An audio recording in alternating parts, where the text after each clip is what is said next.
Sa pagtatapos ng kauna-unahang Mindanao Sultanate Summit on Peace and Security, ipiniresenta ang deklarasyon ng mga sultan na nagkakaisa sila sa pagsuporta sa Administrasyong Duterte na labanan ang terorismo sa bansa.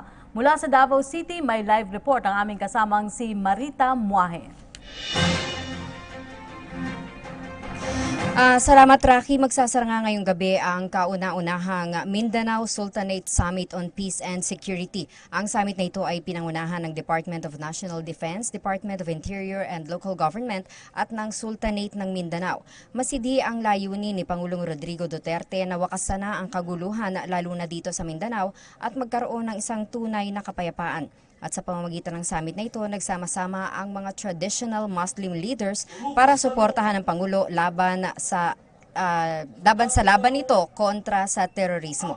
At ngayon makakasama natin sa isang live interview ang AFP Public Affairs Office Chief na si Colonel Edgar Arevalo. Magandang gabi sa inyo, Colonel. Good evening sa inyo, sa ating mga tagapakinig. Good evening, tagapanood. So, Colonel, sa tingin nyo, ano ang maiko-contribute ng ganitong na okasyon na ito para sa kapayapaan natin sa Mindanao? Well, napakalaki po na magiging contribution ito sapagkat kinikilala po ng ating ang ating mga traditional leaders kagaya ng ating mga datu dito sa lugar na ito ng Mindanao. Napakalaki po ng paggalang na ibinibigay ng ating kapwa Muslim sa mga leader na ito sa ating mga komunidad.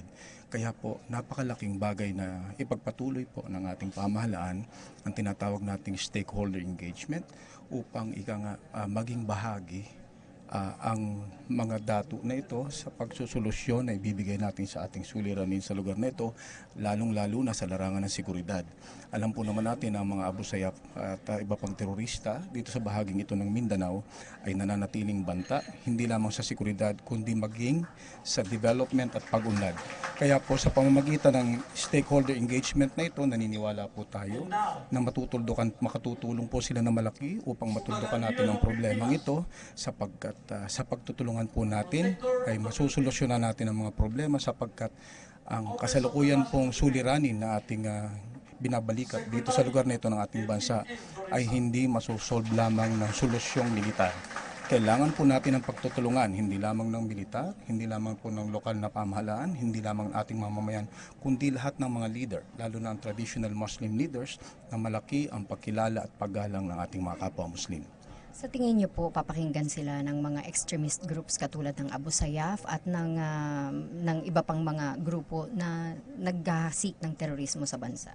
Well, kung ang Abu Sayyaf po mismo ang pag-uusapan natin, hindi tayo ganon katibay ang paniniwala na maaaring sila ay pakikinggan. Subalit ang ibang tao na maaaring sumusuporta o tumatangkilik sa mga Abu Sayyaf na pinanggagalingan nila ng mahalagang tulong, pinanggagalingan ng mahalagang tulong para sa Abu Sayyaf ay maaaring makinig at kikilalanin ng ating mga kababayan.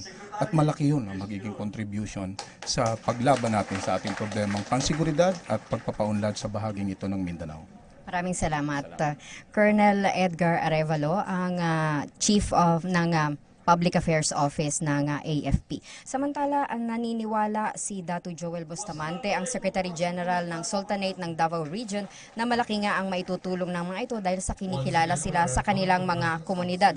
Paniwaga naman ng Sultanate ng Maguindanao na si Sultan Abdulaziz Gaywan Saleh Mastura Kudarat V na suportahan sila ng Pangulo at bigyan ng otoridad na makaikot sa buong Mindanao.